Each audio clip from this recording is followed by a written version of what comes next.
Hello, magandang good morning sa ating mga kaibigan dyan at mga subscriber.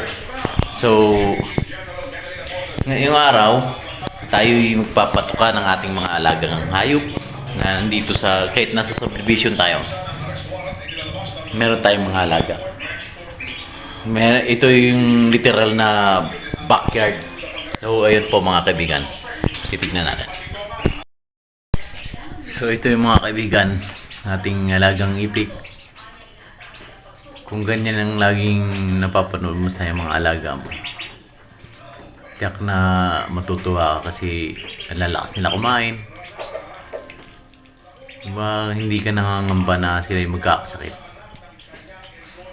Yun.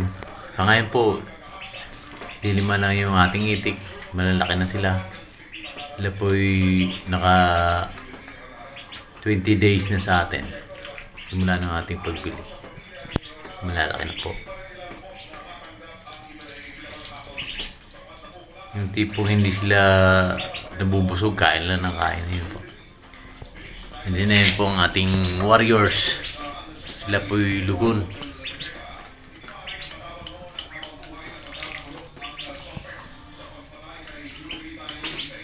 Natuka din.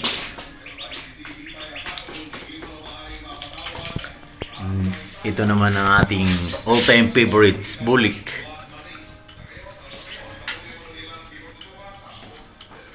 Kung hindi lang ito mga lugon, dapat na atin na nailaban ito. Kaso, inabot ng lugon. Din yung mayari din, ay inabot din ng lugon yung bulsa. Kaya walang pamusta. So, ayun mga ka-jokes. Sana po huwag kalimutan mag-subscribe at i-share yung ating video for today. Update lang to. And ito po ang ating bagong alagang itik. And someday, dadagdagan din natin sila para dumami. Plano ko po ay kahit mga 100 pieces na itik po para pagdating ng araw ma-convert natin into business ang ating pag-iitik. Dahil ang pag-iitikan po may ano dito, may kita dito. Narito ang pagbi-business.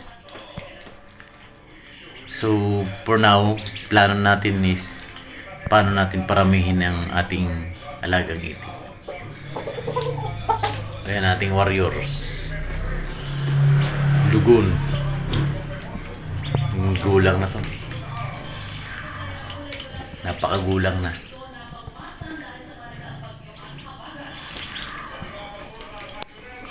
Si all-time favorite, bulik. Bulik!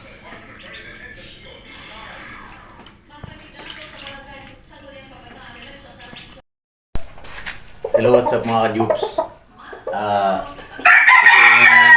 Update ko lang kayo sa ating ilaga. Yung alagang warriors na dapat ay palaban lang sa natin. Kaso naundot. So ayun po. Si ating dalusapi. Lugon. Nabot kasi ng lugon.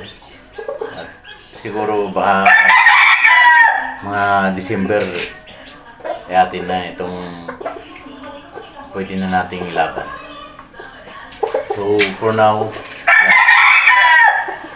paantay muna natin na mabuo ang kanyang balahibo.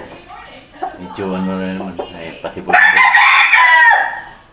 Papagulangin lang natin ang balahibo nito. Ating dalusapi.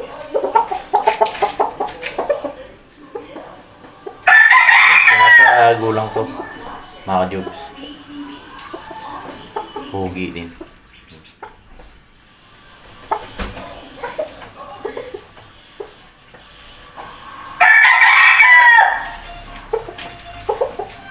So ayun mga ka-jokes, sa sunod nating magiging content kung yung bakit nagiging salbahe ang ating manok na panlaban. Ano-ano oh, yun.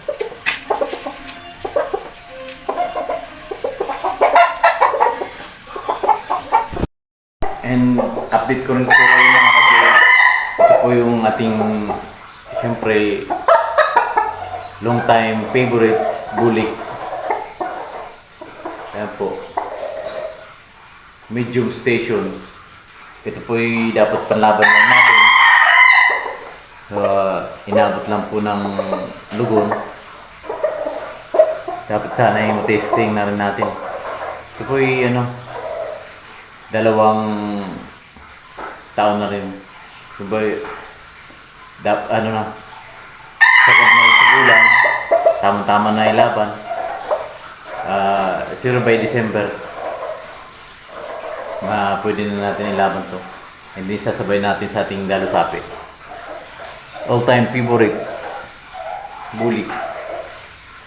Kaya mga ka-Jokes, update lang natin. Ito yung siyempre ako po ay bulik lover, kaya hindi po nawawala sa atin. And siyempre binabalak din natin na